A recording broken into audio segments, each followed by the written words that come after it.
5-minute view from the Cop. After a very difficult stormy day, so we got Storm Amy, I think it was, going across the country. Really cold, very windy, and we got Storm Frank blowing through Hillsborough, where we didn't handle that Coventry side that came in. We stuck, I think, more or less to the same team that we'd started with the Birmingham game. Still leaving George Brown on the bench, and keeping faith with Jamal Lowe, who had been putting himself about a bit. We went down very quickly. Conceded after just 3 minutes, I think it was, and I think I was studying the chip shop queue at the time. But basically, it was a corner that came in, and they scored. Causes a lot of problems today.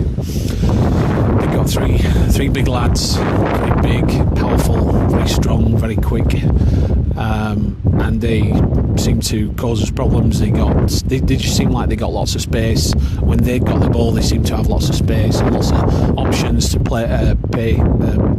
to pass to other players. And when we got the ball, we just seemed that we'd got six players surrounded us all the time. We know where to go to. I think also we seemed a little bit flat-footed. Certainly, certain players just seemed to be starting to struggle a little bit with the pace, and I think we're having to just work so hard just to keep up with some of these teams. I mean, I was looking at our next home games against Middlesbrough, who were obviously up there as well. So really difficult, this.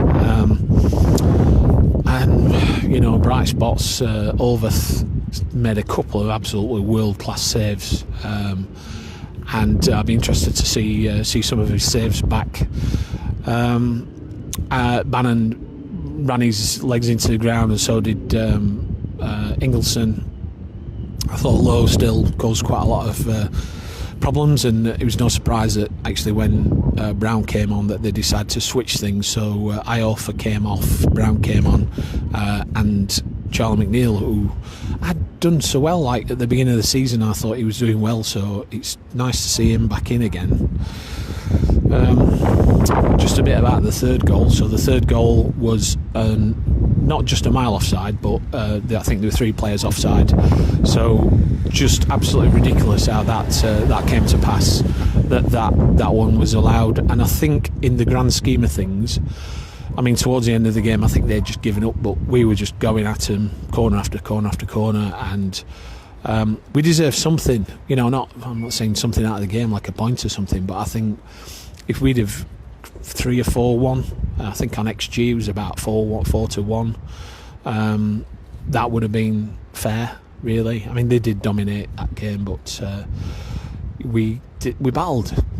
But at the end of the day, we just having to work really hard, and we just can't keep it up. And they were the unstoppable force today, certainly. By far the best team I've seen this season, and probably last as well.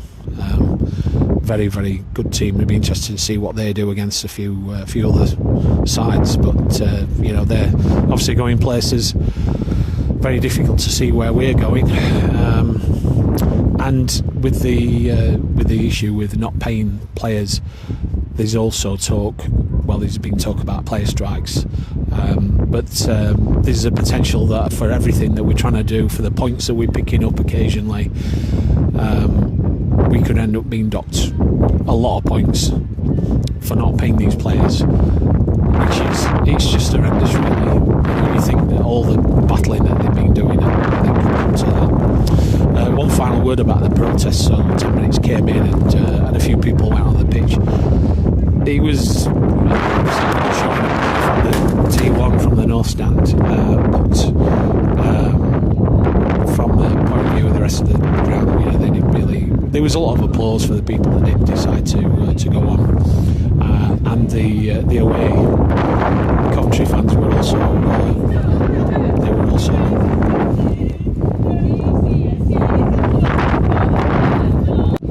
So to get some applause from the away end was pretty good. really, at the end of the day, I don't know whether we're going to see those players banned, but very, very difficult. Okay, so really that's all that there is to say about today. We just got to put it behind us and move on to the next game. But it doesn't get any easier. Okay, until then, bye for now, and up the Owls.